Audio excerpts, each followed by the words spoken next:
Hello guys, नमस्कार दोस्तों। आशा करते हैं आप लोग स्वस्थ होंगे, मस्त होंगे। दोस्तों, आज का वीडियो एक इम्पोर्टेंट टॉपिक को लेकर है, जो कि हिंदी व्याकरण का एक महत्वपूर्ण टॉपिक माना जाता है, कारक।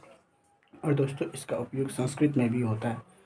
तो ये हिंदी और संस्कृत दोनों के हिसाब से बहुत ही इम्पोर्टेंट टॉपिक है कि कारक कितने हैं और कारक के चिन्ह और उनका उपयोग और साथ ही साथ उनका अर्थ क्या होता है।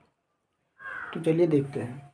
जैसे कि कारक कारक हम लोग जानते हैं कि टोटल जो कारक है वो हमारे साथ हिंदी में 7 होते हैं। यहाँ पे है, उनका चिन्ह अलग अलग होता है, उनका अर्थ अलग अलग होता है और उनका उदाहरण भी हम यहाँ पर दे रखे हैं ताकि आपको आसानी से समझ में आ जाए। तो चलिए देखते हैं। सबसे पहले है कर्ता कारक। कर्ता कारक का चिन्ह होता है ने, किसी काम को करने वाला, जिसका अर्थ होता है काम करने वाला। जैसे राम ने रावण को मारा। यहाँ पर राम ने अर्थात मारने का काम किसके द्वारा किया जा रहा है? राम के द्वारा, इसलिए राम के बाद ने लगा हुआ है। उसके बाद है कर्म कारक। कर्म कारक का चिन्ह होता है को जिस पर काम का प्रभाव पड़े, काम किया जाता है और काम करने के कारण जिसके ऊपर असर पड़े।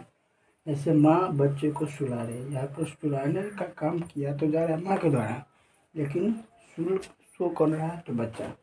सुलाने का काम का असर बच्चे पर पड़ रहा है, इसीलिए बच्चे के बाद को लगा है। अब करण कारक का चिन्ह होता है से द्वारा, दो जिसके द्वारा काम किया जाए। अर्थात कोई भी व्यक्ति यदि काम करता है तो उस टाइम पर या तो उससे काम होता है या उसके द्वारा काम होता है। जैसे हम आँखों से देखते हैं, आँख से देखने का काम किया जा रहा है, आँख से।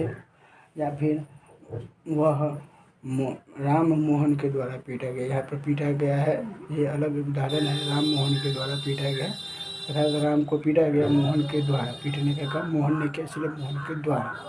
ऐसा भी होता है। इस तरह के कई उदाहरण होते हैं हमारे आसपास में। संप्रदान कारक को के लिए चिन्ह है इसका, जिसके लिए काम किया जाए। हम जिसके लिए काम करते हैं, यहाँ पर दिया गया उदाहरण में गरीबों को खाना दो। खाना देने का काम किसको दिया जा रहा है? गरीबों को, इसीलिए को। मेरे लिए दूध लाओ, लाना है किसके लिए? मेरे लिए, तो के लिए यहाँ पर उपयोग हो रहा है। उपादान कारक से अलग होना, जब हम कहीं से अलग होते हैं, जैसे पेड़ से पत्ता गिरना, अलग होना।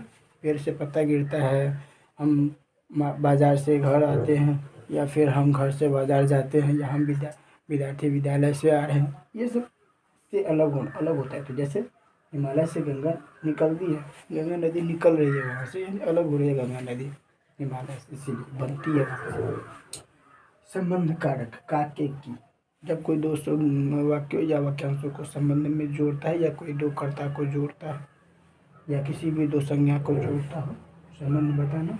यह सुरेश का भाई है, संबंध बता रहा है। यह और सुरेश दोनों को का जो है वो संबंध बता रहा है कि यह सुरेश का भाई है। यदि का ना होता यह सुरेश भाई है तो फिर संबंध सही से नहीं पता चलता। अधिकरण कारक में पर काम का आधार अर्थ होता है अधिकरण कारक का, जिस पर काम किया जाए। जैसे हरी घर में है, हरी है कहाँ है? घर में घर के अंदर है। यह किताब मेज पर है, किताब रखा है किस पर? मेज पर। यहाँ पर में और पर दोनों ही चिन्ह का उपयोग किया गया उदाहरण में। संबोधन कारक हे, अरे, ओ, किसी को हम संबोधित करते हैं तो वह हम उस टाइम पर इन और भी चिन्ह, अरे, अजी, ये सब भी हम उपयोग करते हैं। पुकारना, इसमें किसी को हम या तो पुकारते हैं, बुलाते हैं, या किसी को संबोधित करते हैं, किसी बड़ी सभा को संबोधित करते हैं। जैसे हे ईश्वर रक्षा करो, बुला रहे हैं कि हे भगवान रक्षा करो, या बता रहे हैं। तो ये सब हमारे चिन्ह हैं, और आशा करते हैं कि ये कारक चिन्ह कारक परिचय आपको बहुत ही अच्छा लगा होगा। सब्सक्राइब कीजिए, लाइक कीजिए, कमेंट कीजिए और दोस्तों के साथ शेयर कीजिए। मिलते हैं नए वीडियो में नए टॉपिक के साथ, तब तक के लिए जय हिंद, जय भारत।